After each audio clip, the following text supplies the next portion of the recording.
What's going on, everybody? Welcome to the Gin College Podcast. I'm your host, John J. II, and thank you for joining us tonight on a Thursday, the 10th of August, 2023. We're happy to have you guys with us in the booth. We got a lot to unfold tonight. The conference carousel is very much in action as the stage is being set for the 2024-25 season when all of this is going to unfold. It's basically the apocalypse for college football as we know it. And we're seeing the landscape of college football change before our eyes. It's a beautiful sight to see. But at the same time, the old heads, and I'd like to consider myself and others as an old head because I kind of liked how things were. I like the geographical, dynamic of conferences and how they are built. So there's a little bit of changes that are going to be happening, and it doesn't matter what the old heads think or not. I'm almost 30 years old, believe it or not. Still got a couple years left, so don't jump the gun on me.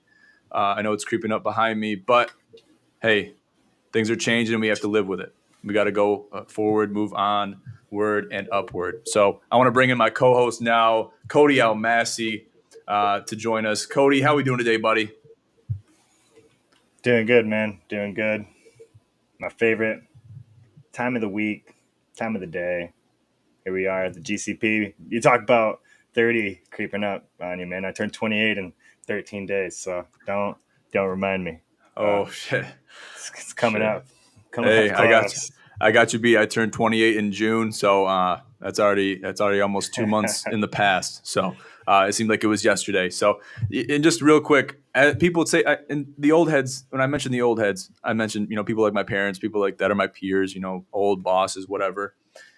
They tell me that time's gonna go faster and faster the older you get. I'm like, no, it's not. No, that's all bullshit. Like I don't have to buy that right now. But they're true. I have to swallow my pride on that one and say that they were right because by all means they were correct on that one. I don't know if you feel that way, but that's the cold hard truth. The days go by slow, but the years go by fast. That's what they say anyway. That is true. I have a tattoo on me that says "Time flies," so I'm in agreement with you, sir. That's facts. That's facts. You're going to see that even more. We have to make the best of every moment we have. Exactly. It's fleeting as we speak, and you're going to notice that even more since you have a kid now. So you're going to be noticing that Finnan's going to be big. He's probably going to be taller than both of us someday. Before we know it, he's going to be dunking on us. So we'll take that with a grain of salt, and we'll take everything one day at a time and move forward as time progresses. But let's get into this conversation. Let's talk about the ACC. So the ACC is at the forefront of the conversation tonight. They're on the hot seat as far as what is going on with the conference carousel. They have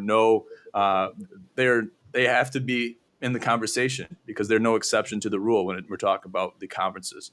So let's talk about Notre Dame. Notre Dame is, they are basically unattached. They have been unattached for a long time. No conference affiliation and no conference Notre Dame. That's basically that's the title of the conversation because we have to talk about Notre Dame. They're at the top, and Marcus Freeman. He was a very big, prominent area of discussion last year in last season's version of the podcast. So we have to talk about Notre Dame. And they're on the up and up, but they have to, in my opinion, I think it's only right that they affiliate themselves with a conference in some capacity. And now it's going to come down to TV deals and there's a bunch of different stuff. But Cody, I'll let you go ahead and unpack this for us because there's a lot to talk about here. Yeah, basically why we're talking about Notre Dame in regards to the ACC is because the Fighting Irish are a member of the Atlantic Coast Conference in every regard, every sport besides football where they are independent, and in hockey, where they are a member of the Big Ten Conference. And even though they're not a part of the football conference, they're still a full voting member of the ACC. And they're reportedly, trying to have a lot of say in the conference realignment of this specific conference. They're pushing for the additions of Cal and Stanford. News broke this week that two of those remaining teams in the Pac-4 now we're going to start talks with the ACC, even though that just fuels the fire of this the regional factor to these conferences kind of goes out the door if you add two West Coast schools, Pacific coast schools to the Atlantic Coast Conference. And multiple athletic directors in the ACC have questioned why anyone would listen to the Fighting Irish, since they are so steadfast on staying independent when it comes to football.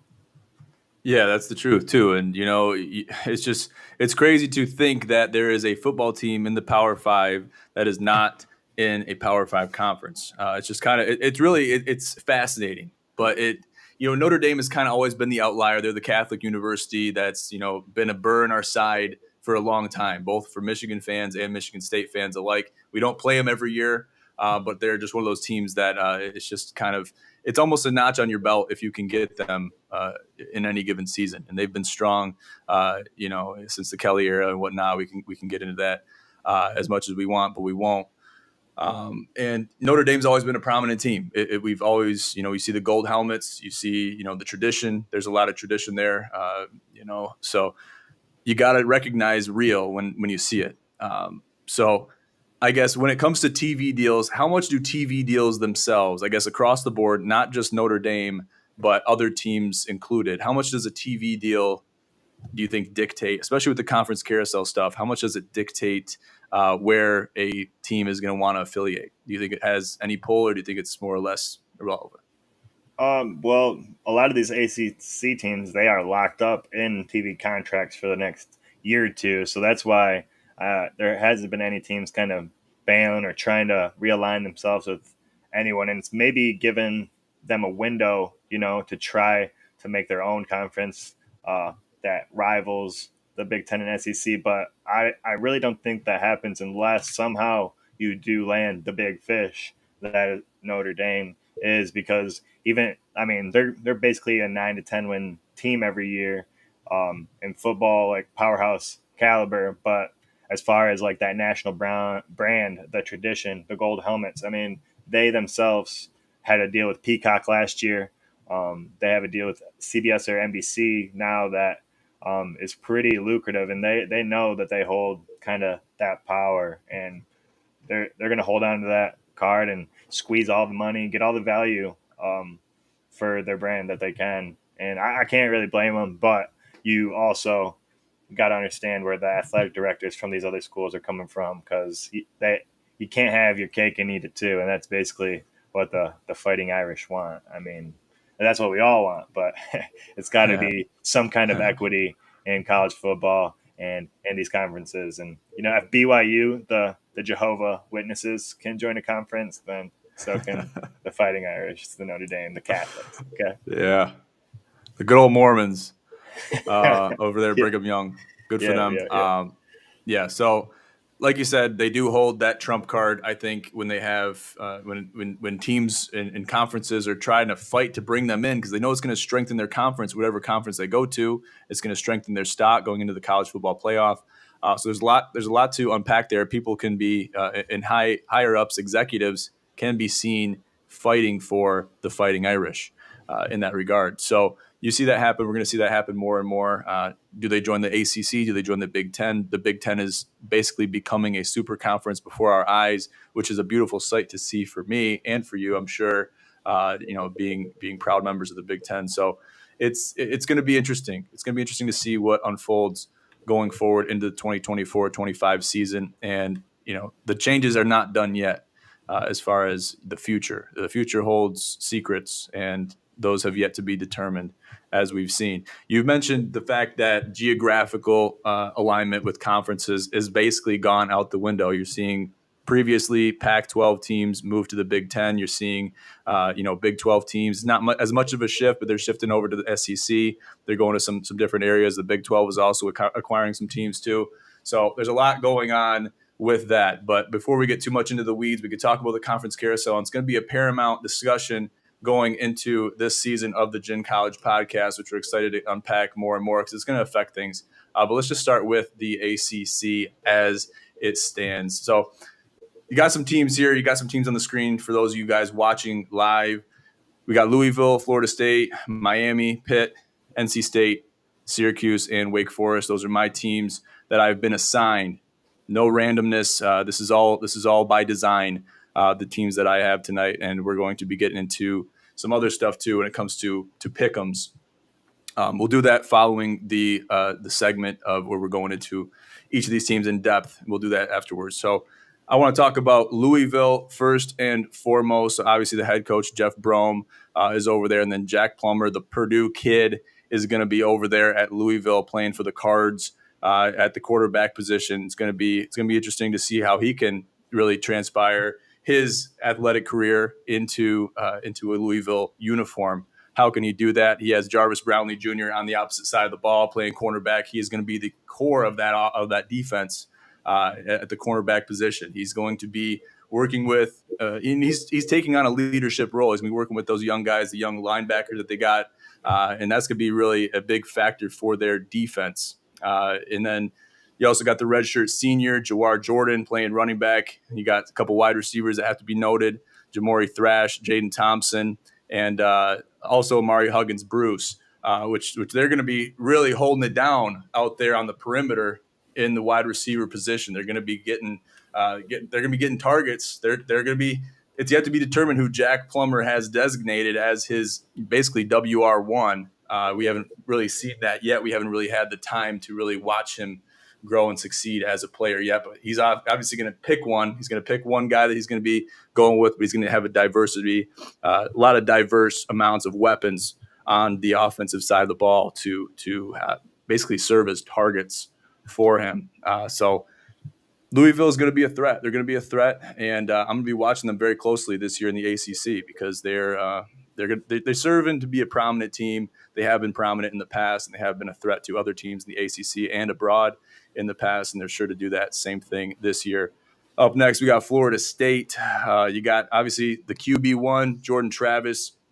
There's no clear backup as it stands for Florida State and the Seminoles right now, which is basically a big question mark on that in the offensive side of the ball for the Seminoles. They're looking for a QB2, but that has yet to be determined. They're waiting for someone to rise to the occasion. Who's going to rise to the occasion and be that QB2? We've seen Jordan Travis get injured last year. How is that going to affect the dynamic if they are struggling to pick a QB2? We've seen them run into quarterback issues last year as well. So that could be a woe for them. Hopefully Jordan Travis stays healthy. I don't want to put any bad omens out there for Jordan Travis and the Florida State offense, but they're going to have to be watching out for that as well. You got Johnny Wilson outside on the perimeter, and you got Scott Winston Wright Jr. You got Winston Wright Jr. rather, and he is going to be a threat on the outside. I'm watching Winston Wright Jr.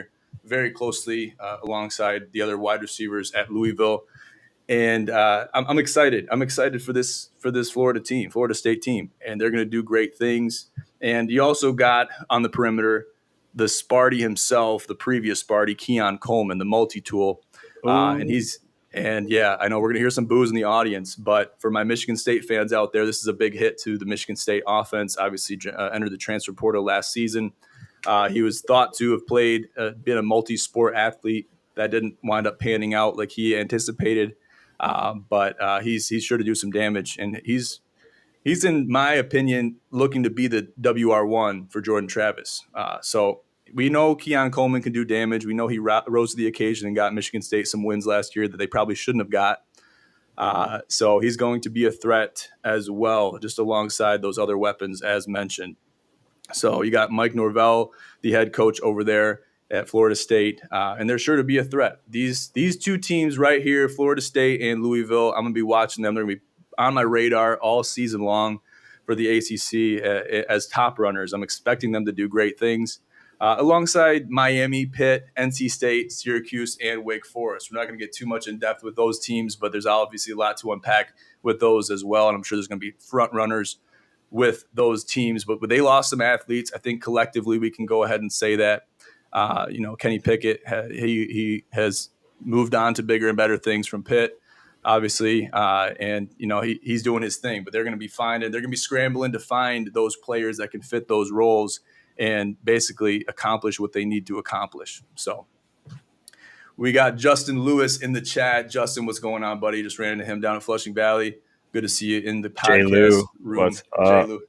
Yeah, that was great to connect with J. Lou, and he told me he was Cody's. He worked with Cody out there at Bagger Dave's back in the day. So that's great to see him in here. J. Lou, my boy. Dave's days. Damn, that's That's a throwback, but we love to see J. Lou in here. And we got Lisa Zupan in here too. Hi, Lisa. How's it going?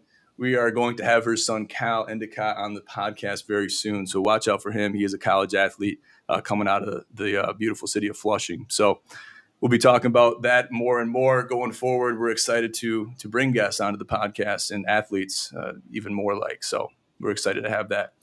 Thank you guys for joining us tonight. But yeah, Cody, I'll pass it back to you, buddy. I mean, who do you got in the ACC? Who is your front runners, and what do you got for me? Well, real quick before I get into the weeds here, I'm just going to throw the graphic back up for you, and we're just going to do your over under, and then I'll break down Okay. my couple All teams right. and do Let's my do it. over under. So Yeah, feed them to me. we'll just start. Louisville, slated for 8 wins on the dot this year. The over is plus 130, and the under is minus 150. Or they actually slated both minus 110. Right on the dot, 8 wins, minus 110 for the over and the under.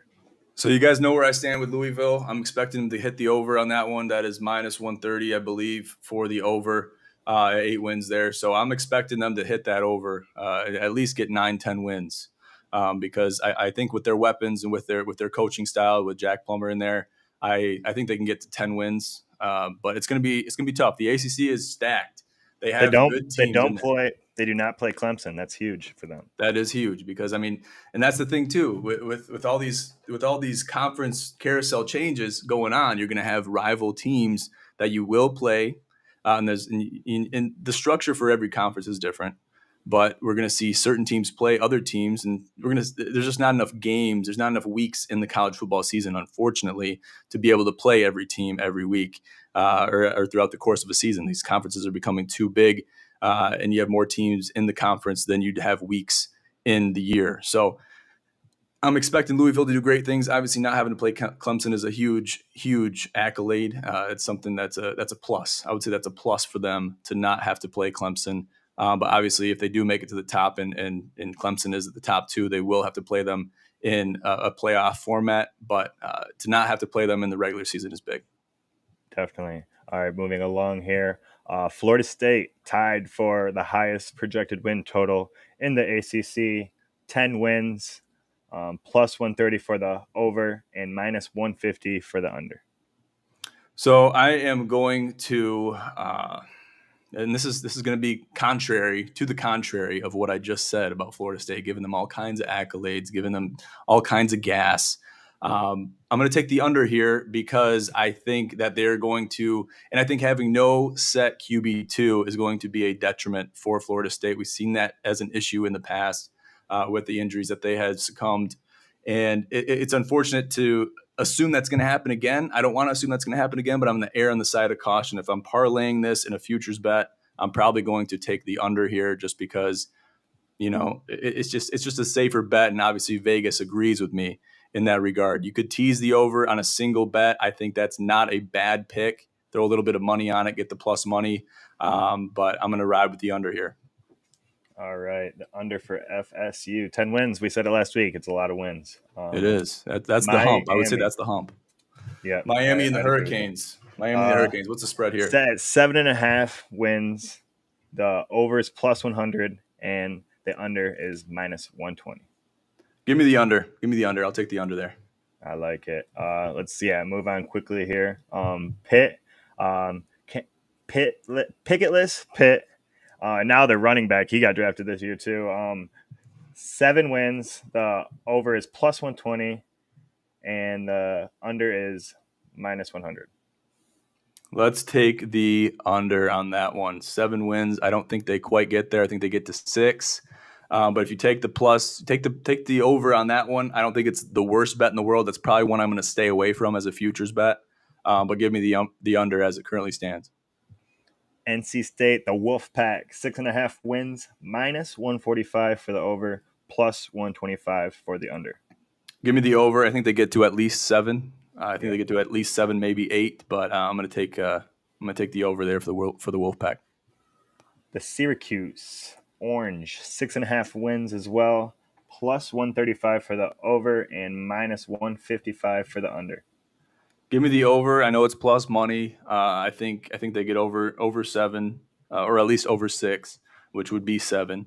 And I like that pick with the plus money. They showed us a lot of promise last year, and I think they're building on maybe the shortcomings that they might have faced last year, with losing some players and succumbing some injuries. Listen, there's going to be injuries that happen. Injuries happen. You have to prepare for them. If you have strong depth in your depth chart and you're building on your recruits, your redshirt freshmen, sophomores, etc., you're going to have to be building on those players that it might be fringe players. People are going to have to rise to the occasion, and everyone's going to be betting against them. So give me them plus money. I'll take them with at least 7 wins.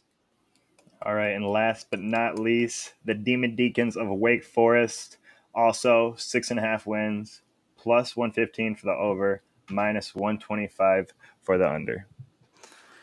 I'll ride the under here. 6.5 wins. I'll take the under. I think they might get to 6, but I don't think they get to 7. I don't think they make a strong run, and I could be eating my words come the postseason.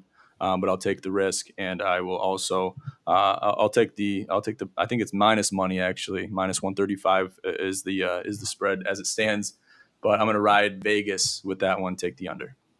I like it. Yeah, they're going to be missing their QB1 and Sam Hartman, who is now suiting up for the Fighting Irish. Going to mention him in just a little bit here, but I think that means it is my turn for the other half of the ACC. Can't say Yes, the sir. Atlantic and the Coastal anymore because this is the first season that they have dissolved those divisions like we advocated before for a couple of years. So That's right. And I think that's for the better, too.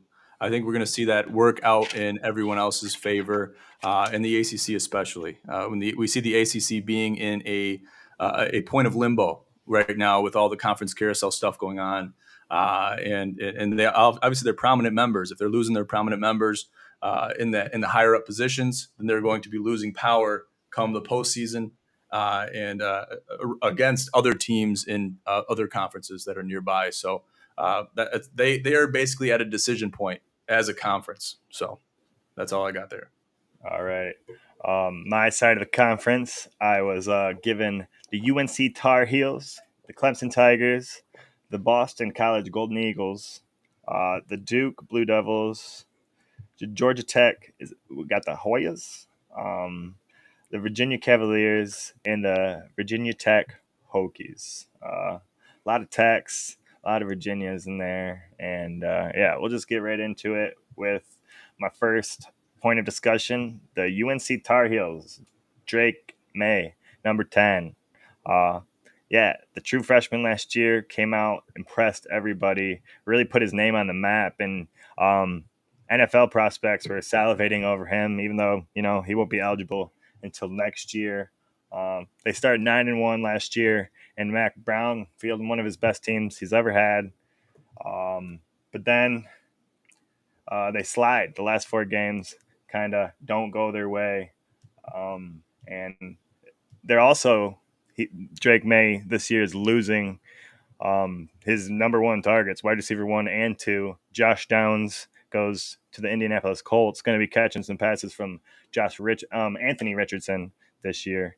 And then Antoine Green as well, wide receiver 2. He just he moved on from the program. So he's going to be looking for someone to step up and be, those 2 guys he can just throw it up to and really showcase his arm talent. But somebody has to, if they want to kind of repeat the success they had last year and build on it.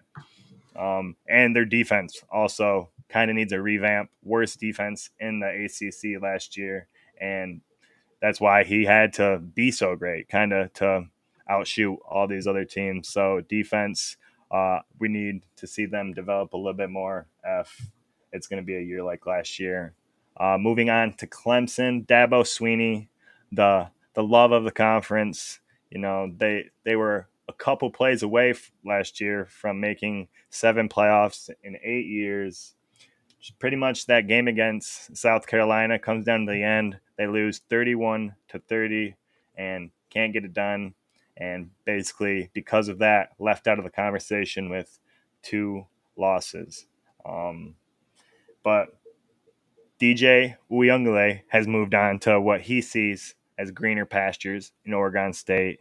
And the Clemson faithful, they've been shouting Cade Klubnik's name since early on last year, and I was doing the same thing. Can go back to the old episodes of the GCP. I was calling for DJ's head and for them to start the true freshman. And in his limited work that he did get as the year went on, he looked really good. So the ball's really in his hands, and we'll see how Clemson responds, to 2 years outside of the playoffs. Yeah, and we can kind of get into the over and unders right away if you want to from here. Definitely. Yeah, definitely. Yeah, yeah. And the ACC it has depth. It has depth. You have teams that can rise to the occasion. Any one of these teams that we mentioned here, they have the potential to be great teams. And they might be fringe teams right now, but they could have a 5-star, recruit that they have brought on that might not be really flying under our radar. Or there could be flying under our radar and they couldn't be on our radar right now. So there's a lot to be determined. We're going off past and previous knowledge, the knowledge we currently have. So there's lots to take place. We'll get into the over-unders here. We'll start with Clemson. Over under 10 wins. Both of them are minus money. The over is minus 105. The under is minus 115.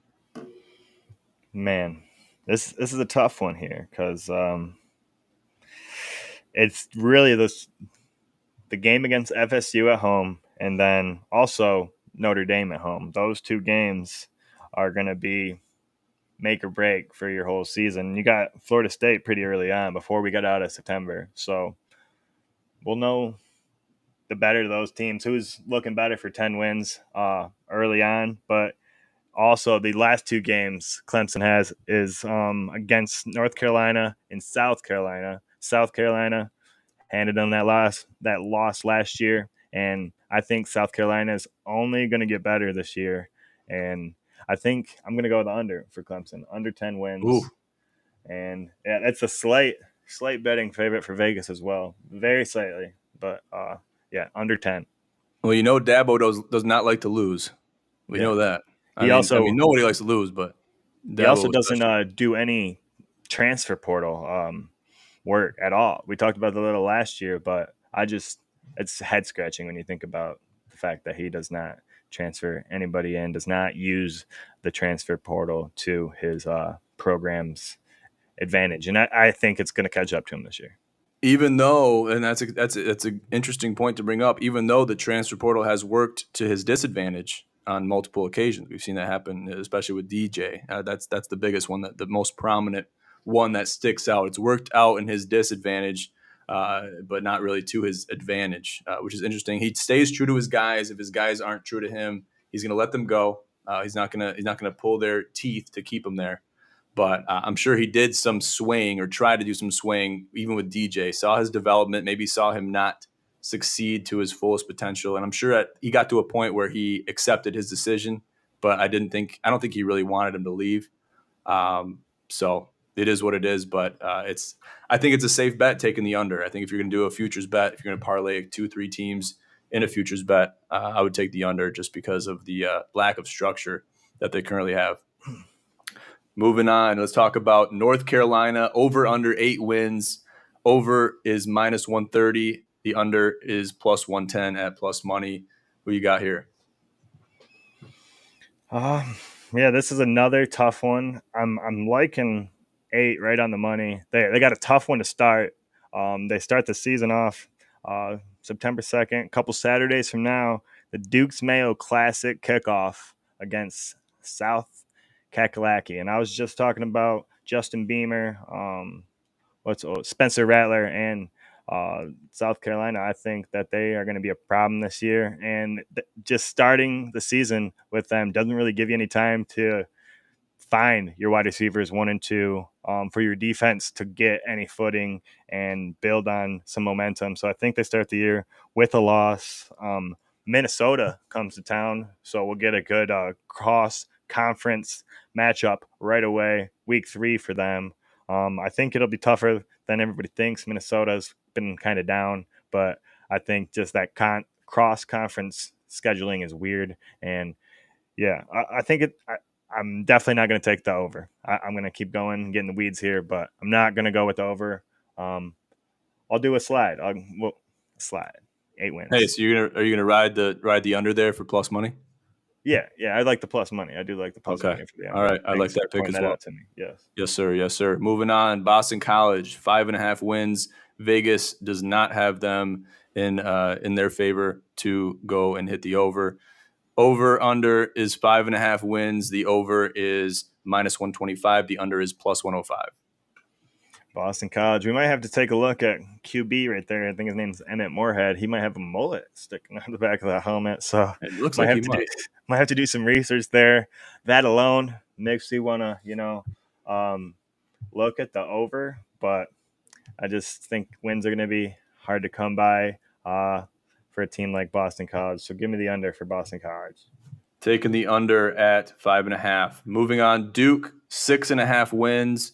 Over is plus money at +130. The under is -150. The Dookie Blue Devils had a good football year last year for a basketball school, but I don't think they hit that 7-win mark. I'm going to go with the under. Safe bet. I like it. Virginia, 3.5 wins, +125 for the over, -145 for the under. You know what? Purely because I feel like they're going to be playing for a little something. They had that shooting last year, that tragedy. I seen an article recently where some of their guys they're thinking about them every day, practicing for them. So, I think that they're gonna muscle out at least 4 wins here. I'm gonna take that plus money as well. I'm gonna go the over for the Cavaliers. I like it. They have something to play for and a legacy to uphold. So I think they get at least 4 wins too. I think that's a good bet. Virginia Tech, 5 wins, over -120, under +100. Yeah, I'm sorry, Hokies. There's got to be some bottom feeders of the conference. And year one of the GCP, I watched them early on, and I seen some defensive things I really liked. And I said some high praises for the Hokies early, and since those high praises, nothing really good has happened for the program. So I think that trend is going to continue. Let's go with the under. Yeah, I like that too because Virginia Tech. I mean, they're a team with high promise. At least they were even last year. They had some good strides where they could make a run, but then they basically fell off and essentially gave up towards the latter half of their season. So they're in rebuilding mode. I think that I think that five number mark for the wins, the over under, is somewhere in the middle of the pack. I think taking the under is a safe bet. Georgia Tech, the final one of the grouping, 4.5 wins, over +120, under -140. Yeah, as much as I want to say the over for my boy Jahmyr Gibbs, before he spent his time at Alabama, he was a Hoya, Georgia Tech, and he's basically was the last good thing to come out of there, and they did not do well in his absence. So I'm going to go with the under too because there's got to be bottom feeders in the conference. There's got to be a couple who only win 3 to 4 games. So I think Georgia Tech's one of them. Yeah, I think, and you're right. There's going to be bottom feeders of every conference, and especially with these super conferences that we see emerging, there's going to have to be, bottom feeders of the conference for these ones that are more prominent picks for these overs to hit. There's just not enough games for them not to hit. So to have these teams that are towards the bottom of the pack, there's going to be teams that rise to the top. Obviously, the good teams, the cream of the crop, are going to rise to the top and be more prominent, where you're going to have a lower section of that conference rise to the bottom or sink to the bottom, and it's gonna happen. It's unfortunate for those programs. They're gonna get some wins, those fringe teams, but and there's gonna be some surprises in there too that we might not have the information for, might not have the prior knowledge to anticipate. But for those prominent ones to hit, there's going to have to be teams that lose, and even some previously good teams are going to have to lose for that to play out. Definitely. Real quick Yes, sir. before we get into our mullet of the week segment, let's just talk about Notre Dame a little bit more because as we're going through the conferences week in and week out, they are independent, so they don't really have anywhere for us to put them. And since they're a full member of the ACC and every other sport besides hockey and football, we're clumping them in tonight and their season outlook. One question I wanted to ask John was, since they aren't in a conference, they don't have the the trials and tribulations that some of these other teams that do participate in conference play have to deal with. They've started to incorporate, some big boys in their conference annually. Right now, they're meeting with Ohio State, Clemson of the ACC, and the USC Trojans. So it are three big boys like that, all pretty much finished in the top 10 last year. One was a CFP contender, one was right on the outside looking in, and are scheduling, 3 to 4 big boys like that throughout your season. Is that enough to trade for being in the conference? Is that enough to kind of put yourself through, sit out a conference game, and then still, especially as we move into next year with 12 teams, is that enough for them to do? Is it okay for them to just sit outside of the conference? Yeah, I think it's going to work. I think it's going to work for them this year, especially if they can beat two of those three powerhouse teams. I think that they can still rise to the occasion and beat some of those fringe teams. And the thing is, Notre Dame and the Fighting Irish, they're treated as a fringe team. That's basically it's a tip to your cap if you can beat them, if you even get a game against them in a given season. Because basically, without their conference alignment being enforced, their schedule is more or less wide open. They can have some fun with who they play. They have some coercion with these conferences that are nearby their geographic location to play. Okay, maybe we'll give them a couple of SEC games. We'll give them some ACC games. We'll have them play a couple teams in the Big Ten. Maybe have them go to the West Coast a couple times. Maybe even throw some Mountain West teams in there. I think you have to beat at least two of those three if you're Notre Dame. And obviously, if you win all three, then I think you're in a really good spot as Notre Dame. And you're even in a better spot to remain unattached as Notre Dame if you do beat those teams. But then that the other side of the coin there is, okay, if you're beating teams like that, then we can throw you in any one of these three conferences, the SEC, the Big Ten, or the Big 12 even, going down a little further south. Because we see those conferences basically emerging as the bigger conferences. The ACC is obviously very prominent as well, but we can kind of see the writing on the wall when we look at conferences like the ACC. The Pac-12 seems like it's on its way out, which I don't want to toot my own horn, but I think I predicted that in the first episode of this season's podcast. Don't want to. You did. I mean, I'll tip my cap to you, sir. I appreciate that. Thank you. And listen, I don't wish anything bad on the Pac-12, but I think, and this is kind of going off track, but I think the Pac-12 with their alignment and their option to go and really shoot for a TV deal, such as going with Apple TV, I think that was a very bad move on the Pac-12 side, because at the same time you're asking subscribers, you're basically requesting subscribers to pay to watch in-conference games at the Pac-12. You're going to want people to watch the stuff on basic cable TV, Fox, CBS. Fox gets some games, CBS, NBC, and you might get a couple games on Peacock if they're really close conference games that occur. But the vast majority of them aren't going to be played on those networks where they require a subscription. And I know that they have the Pac-12 network, and every conference has their own network that seems to be specific to their said conference. But the vast majority of televised games in prime time are going to be on basic television. I think that played a big role in the detriment and essentially the downfall of the Pac-12, which we're seeing unfold before our eyes right now. That's just kind of what it is. But to get back on track with Notre Dame, I think if they beat some of those good teams, they can remain unattached and they can kind of continue to have conferences fight for them. But I think that they will get ran into a brick wall at some point, and they're going to have a decision to make. We're going to either, not want to play you because you're not in an in-conference game. You're losing stock as a team that can qualify for the CFP. Obviously, with the 12-team format, they're going to retain a lot of that strength just because of who Notre Dame is and the prominence that they've shown in previous years, in decades, going back decades. But I think that they will have their backs against the wall in due time to join a conference. And they might be pressured into joining the ACC just because those other sports are aligned with said conferences.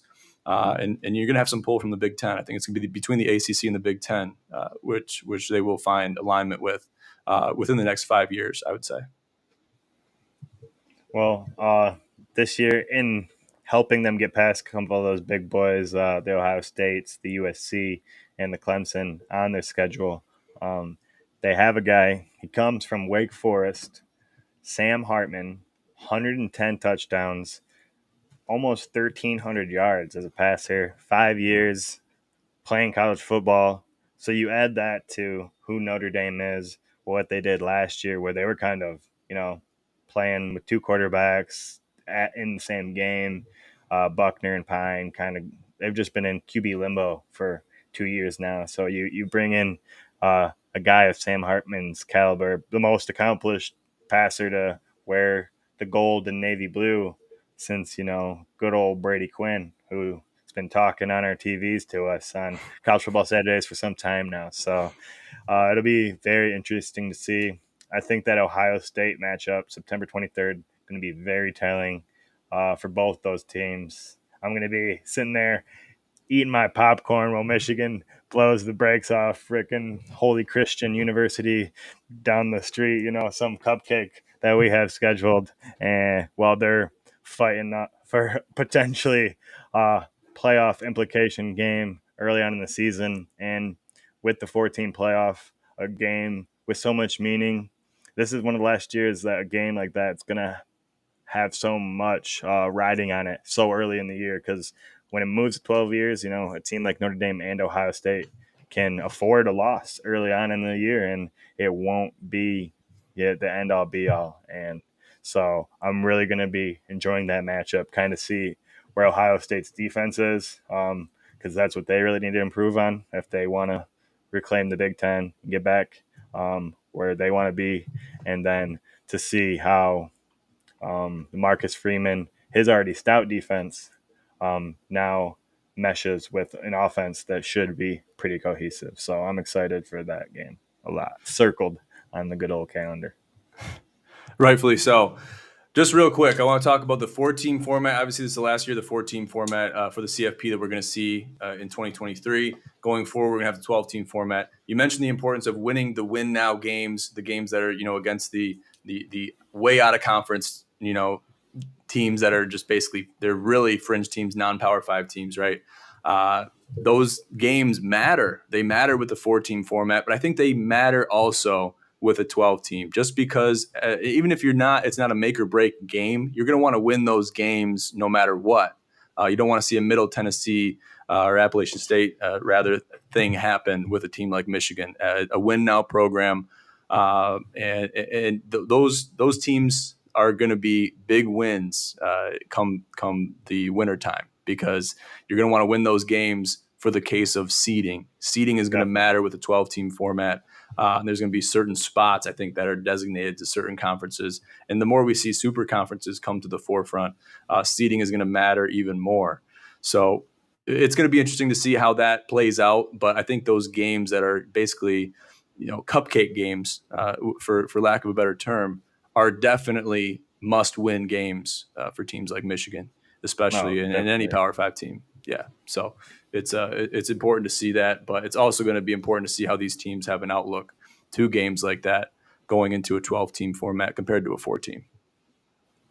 Great points, because just as much as there was arguments for the last couple spots of the 14 playoff, the spots for like 9, 10, 11, 12, and who gets in, because those are kind of some group of 5 and at large teams at the time. So big wins and resume boosters, if you will be huge. So great points to make. Indeed. Well, let's get to the kind of closing segment of the show here as John continues his hair growth journey. Looks like the top there's, it's looking pretty good. It's getting a little crazy. I got golf hair right now. Jay Lou's still in here. He knows what golf hair is. And it was a little bit muggy out there tonight. It got a little bit muggy, and I didn't play my best golf. Jay Lou might have some other things to say. I hope he played better than I did. And I'm not even going to tell you my score because it was that embarrassing. I'll tell you because it's not that big. I shot a 45. Okay, I shot a 45. I quite a few doubles in there. Not my best work, but we went out there and had fun. But it brings us to the mullet of the week, our second installment of the mullet of the week, in honor of John's quest for an excellent mullet. And this year's nomination goes to Don Majkowski, or the Magic Man. Played his collegiate time as a Virginia Cavalier and led them to their first bowl appearance and win in the 1984 Peach Bowl. So pretty impressive stuff there collegiately. And then he goes on to be a Green Bay Packer. That's where he had the most success in his playing days. He led the NFL in passing yards in the 89 season, and he beat the Bears for the first time in 5 years that year. So really kind of got the Packers out of a hole that they had been in. And he was the quarterback before the great Brett Favre took over, and they haven't really looked back. Now they're on their second quarterback since Brett Favre, which is crazy to say. But this was the man before the man, Dan, the Magic Man, the master of the mullet. So he gets the mullet of the week Majkowski. this year. I mean, this weekend. It's well deserved, and it was fitting. Virginia College, and we talked the ACC this week. So yeah, it had to be done. It fit like a glove. It fit like a glove. That's what it did. And you look at those images. I mean, that is greatness. You can see the dedication with that mullet because you see it grow from his college years as a Virginia Cavalier into the NFL. They traveled through, space and time basically into the next level, into the next regime. And you see it very well portrayed there with a visor there. So Yeah, you said you were a visor man just a I'm a couple big minutes ago, visor and guy. it I'm a big reminded me visor that guy. I look at this picture of him, and you're Benikowski and he's Majkowski, and I think there's some familial uh, resemblance here. I don't know what's going on. The There is. Kowskis might have separated at some point. The Binks and the Madges, something happened, but he kind of looks like you right there. I can't lie. Hey, I appreciate that because he sure as hell is a stud. And I can only hope and wish and pray that I can have a mullet as prominent as his someday. And just to really, we've been through this segment a couple times now, and it's only going to grow and develop into a better segment every single week. But we see week after week the dedication with these types of hairstyles. So that's what I want to try to breed something similar to that, and hold a candle to these gentlemen that have came before us, that have shown us the way. Because the mullet is a way of life. It's a lifestyle choice. And it's a choice you make early on. So you're gonna have awkward phases. I would say I'm somewhat in the awkward phase right now. The back is getting a little bit out of control right now. It's nowhere near where it's gonna be here in the next couple months. And we'll be tracking that very closely. We're gonna be doing a journey. I'm gonna be documenting what every week. I'm gonna take a picture of it, and we're gonna do a big reel once we get to the finish line. So it's just all about maintaining and keeping it alive and keeping it well going forward into the future, and that's what I'm excited to do.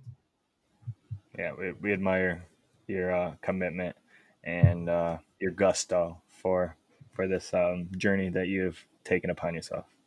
Thank you. It's a journey that we can all take together. The GCP family, everyone, all the viewers, all the patrons. I want to send a big thank you to everyone that supported this podcast up until this point, and I'm looking forward to see where this is going to go. And thank you for taking this journey with us. I appreciate it. Definitely, it's been quite a ride, year 3 here, and it's only getting better. So thank you for everything you've done to let the journey continue the course that we want to take. So Cody, you've been a hell of an attribute to this podcast. So I want to send a big thank you out to you as well, because without you, this podcast would not thrive to the point where it is today. So big shouts out to Cody Almasy, huge component of the GCP and GSN as a whole, serving as our producer and one of our main hosts here on one of our most prominent podcasts. So I'm very excited to continue this journey on, but let's get this podcast wrapped up here for tonight. Cody, got any final words, final thoughts going into the weekend? We got a couple weeks left before college football is on our doorstep. What do you got to tell the folks looking forward to college football coming soon? 16 days till week 0. We're talking SEC next week. So getting into the big boys will be SEC next week, and then the Big Ten the following week. And then college football will be at our footsteps week 1, and we'll have some great matchups right off the rip. So I can't wait. Can't wait. We're counting down the days to week 0, and it's going to be here before we know it. So very excited stuff. Make sure to be on the lookout for the DCP. Musa is on his way back to the DCP. The DCP is the NFL podcast that we host here on the Gin Sports Network. Very happy to bring that back, as well as the GSN pod with the Ryder Cup coming in September. So be on the lookout for that. Check out our website. It is at the top of the screen, ginsportsnetwork.com, and the handle there, Gin Sports Network, at Gin Sports Network on IG. Make sure to follow us and give us a shout on the social media waves. Check out our link tree, has all of our prominent links on there. And yeah, everything's on there for you guys to find everything that we're doing. So I'll leave it at that. Thank you guys so much for joining us tonight on the GCP. I'm your host, as always, John J. II, here with Cody Almasy. Have a great night.